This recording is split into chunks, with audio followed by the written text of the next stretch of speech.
मला कल्पना आहे भारतामध्ये या चर्चेला जोर आलेला आहे की महेंद्रसिंग धोनी निवृत्त होणार का, महेंद्रसिंग धोनी निवृत्त होणार का. अरे सुखानं खेळू देत त्याला 3 सामने अजून. एक न्यूझीलंड विरुद्ध आपला श्रीलंकेविरुद्धचा साखळी सामना, सेमीफायनल आणि फायनल, 3 सामने त्याला सुखाने खेळू देत. आणि मी तुम्हाला 100% सांगतो, अहो तो 12च्या काट्यावरती जगणारा माणूस आहे. आगे भी जाने न तू, पीछे भी जाने न तू, हे त्याच्या आयुष्याचं गणित आहे जणू काही. तो मागच्या मॅचबद्दल विचार करत नाही, तो पुढच्या मॅचचा विचार करत नाही, तो फक्त आत्ताच्या क्षणावरती लक्ष ठेवतो आणि त्याच्यावरती जगणारा खेळाडू आहे. त्यामुळे तो पुढं काय करायचं आहे, हे करायचं आहे का ते करायचं आहे, तो आत्ता अजिबात चर्चा करणार नाही. धोनीनी कॅप्टनशिप सोडली, टेस्ट क्रिकेट सोडलं. कोणाला सांगितलं, कोणाला माहिती होतं का? मी होतो त्या प्रेस कॉन्फरन्समध्ये. टेस्ट कॅप्टन म्हणून तो आला, शांतपणे प्रेस कॉन्फरन्स त्याने अटेंड केली, व्यवस्थित तो बोलला, शांतपणे हसत बोलला.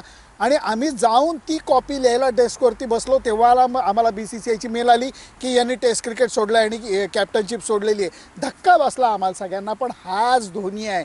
धोनी असा कोणाच्या कानात जाऊन सांगत नाही की आता बघा माझी शेवटची मॅच वगैरे. हे धोनीचा स्वभावच नाही आहे. त्यामुळे मला नाही वाटत की आत्ता आपण या गोष्टीची चर्चा करावी. 3 मॅचेस, मी परत म्हणतो, 1 नाही 2 नाही 3 मॅचेस त्याला शांतपणे खेळू देत. तो महत्त्वाचा खेळाडू आहे भारतीय टीम करता. मी त्याला गमतीने CPU म्हणेन. सेंट्रल प्रोसेसिंग युनिट जे असतं एका कॉम्प्युटरमधलं, तुमचा कीबोर्ड असतो त्याचा महत्त्वाचा रोल असतो, स्क्रीन असतो त्याचा महत्त्वाचा रोल असतो. पण कॉम्प्युटर चालतो कशाने? सेंट्रल प्रोसेसिंग युनिटनी. आत्ताच्या घडीला संघाचं खास करून फिल्डिंग करत असताना सेंट्रल प्रोसेसिंग युनिट हे महेंद्रसिंग धोनी आहे. हे लक्षात घ्या. दरवेळेला खेळाडू आज जाऊन 100 रन्स करून 5 विकेट काढून सामना जिंकून देतो असं नाही आहे. संघाला बांधून ठेवणारा एक बाइंडिंग फॅक्टर लागतो. तुम्ही मला सांगा, आपण महिला कणिक मळतात, त्या कणकेमध्ये तेलाचा अंश किती असतो? एवढूसा. पण तो टाकला नाही तर कणिक मळली जाईल का? पोळ्या लाटता येतील का? साध्या उदाहरणांकडे आपण नजर टाकूयात म्हणजे तुम्हाला धोनीचं महत्त्व टीका होतीये धोनीवरती. पूर्ण कल्पना आहे, मला आहे, संघ व्यवस्थापनाला आहे, सगळ्यांना आहे की त्याच्या बॅटीतनं म्हणावे तसे फटके निघत नाहीत. मागच्या वेळेला मी तुम्हाला सांगितलेलं होतं की त्याच्या हातांना झालेले विकेटकीपर म्हणून झालेल्या दुखापतीमुळे त्याला बॅट पकडताना त्रास होता असणार. त्यामुळे मोठे फटके मारणं त्याला थोडंसं त्रासदायक होत असणार. पण तरीही महत्त्वाची भूमिका तो खेळतो आहे. आपण अफगाणिस्तान विरुद्धचा सामना पाहिला, नंतरचा गेला सामना पाहिला. या सगळ्यामध्ये धोनी बरोबर शेवटच्या वेळेला येऊन संघ अडचणीत असताना थोडे कॉन्ट्रीब्युशन करतोय. जर का तो 2 आऊट 200ला बॅटिंगला आला तर त्याचं चित्र वेगळं दिसेल. आत्ताच्या घडीला त्याला थोडं दडपणाखाली खेळायला लागतं आणि त्यातनंही त्याचा फॉर्म तुफान नाही आहे ॲज अ बॅट्समन.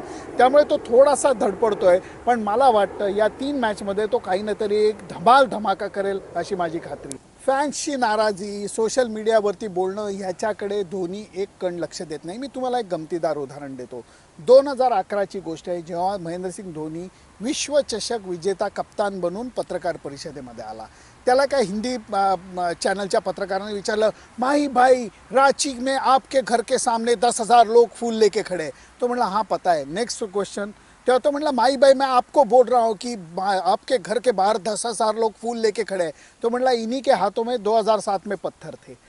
सांगण्याचा मतलब एवढाच आहे की 2007 सालचं दुःख धोनीने बघितलेलं आहे. जेव्हा भारतीय संघ विश्वचषकाच्या साखळीतनं बाहेर पडलेला होता, धोनीच्या घरावरती दगडफेक झाली होती, मोर्चा आला होता 8-10 हजार लोकांचा धोनीला शोधायला. आणि धोनीला बाहेदेशात परतल्यानंतर 4 दिवस दिल्लीत राहायला लागलेलं होतं, त्याला घरी परत जाता आलं नाही. हे दुःख पचवलेला धोनी सुख आणि दुःखामध्ये न अडकणारा खेळाडू आहे.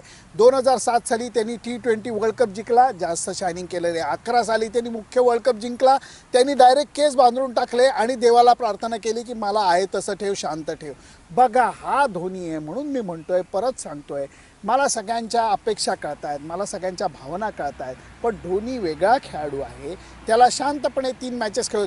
तो संघावरती बोज होतोय असं म्हणायचं आहे का तुम्हाला? मग त्याला माझं मोठं ऑब्जेक्शन असेल. तो संघावरती बोज नाही आहे. तुम्ही कुठल्याही बॉलरला विचारा, पुस्तक उघडून दाखवावं लहान मुलांना, तसा तो बॅट्समन ओळखून दाखवतो. कशी बॉलिंग टाका, कुठं बॉलिंग टाका, फील्ड अरेंजमेंट कशी लावा, हे सगळं धोनी सांभाळतोय. आणि ते सोडून बॅटिंगमध्ये प्रयत्न करतोय. आउटस्टँडिंग खेळत नाही आहे, मी तुमच्याशी सहमत आहे या बाबतीत. परंतु तो कॉन्ट्रीब्यूट करत नाही असं जर का तुम्ही म्हणत असला किंवा तो संघावरती बोज आहे म्हणत असला तर त्या गोष्टीला मात्र माझा तीव्र आक्षेप